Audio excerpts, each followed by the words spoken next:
नमस्कार प्रिय श्रोता बंधु आपण मानक आम यूट्यूब चैनल भक्ति सागर क्रिएशन को स्वागत।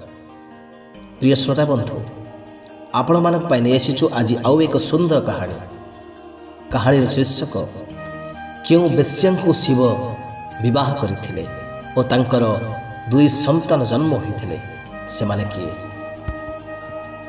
सत्य जुगरे नर्मदा नामर जने बेश्या थिले। नर्मदा बेश्या प्रतिदिन परपुरुष मान सहित संपर्क रखी टंका नहीं नर्मदा बेश्या निज घर काम खर्च करे। दिने नर्मदा बेश्या गोटे नारी को देखिले। से नारी जनक निज कोଳରେ गोटे शिशु धरिछंती। सही शिशु बापा और माँ बहुत सुंदर भाव डाकुछि। यह देखि नर्मदा बेश्या मनरे भाविला मु मध्य विवाह करिबी और मोर भी संतान हेबे। एही कथा भावी नर्मदा बेश्या राति 4टारू गंगा नदी रे स्नान करी घर को फेरिले। एही कथा समस्त देवता माने जानिले। देवता माने कहिले जणे बेश्या जदि कहा को विवाह करे सही बेश्या गर्भरू जो संतान जन्म हेबो से बहुत सती और शक्तिशाली हेबो और देवता मान को सही संतान माने बहुत हैरान करेंगे। तेणु सबु देवता माने जाई शिवं को सबु कथा कहले। शिवं को सही नर्मदा बेश्या पाखक पठाइले जेमिति नर्मदा बेश्यार विवाह न हेउ बोली। नर्मदा स्नान करिबा पूर्व भाविथिले जे जेउ पुरुष को से स्नान करी फेरिबा बेले देखिबे तांकु विवाह करिबे।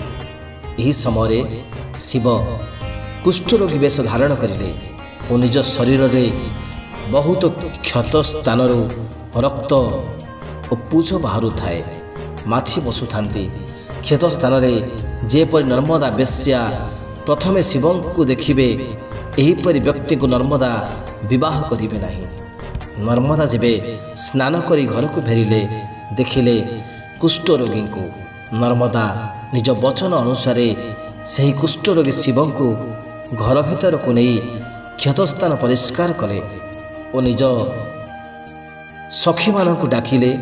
कुष्ठरोगी शिव को नर्मदा बेश्या विवाह करिले। यही समय धनंतरी ब्राह्मण आसी नर्मदा बेश्या घरे पहुँचिले। ब्राह्मण को देखि नर्मदा बेश्या प्रणाम कले। ब्राह्मण पचारिले ए लोकटी किए? नर्मदा कहिले ए होउछंती मो स्वामी। तांकु कुष्ठरोग होइछि ओ रक्त पूज बहुछि। नर्मदा ब्राह्मण को कहिले एही रोगर प्रतिकार कौन कहंतु?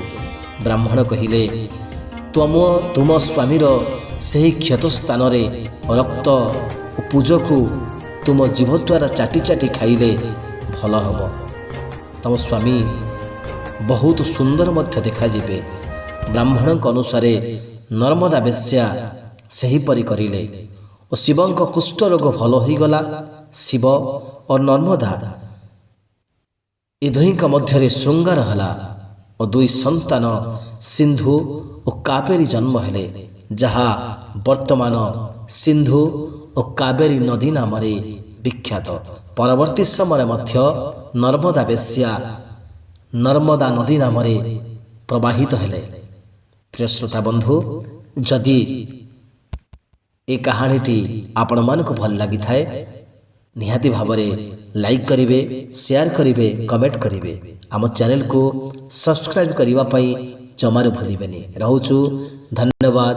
जय जगन्नाथ।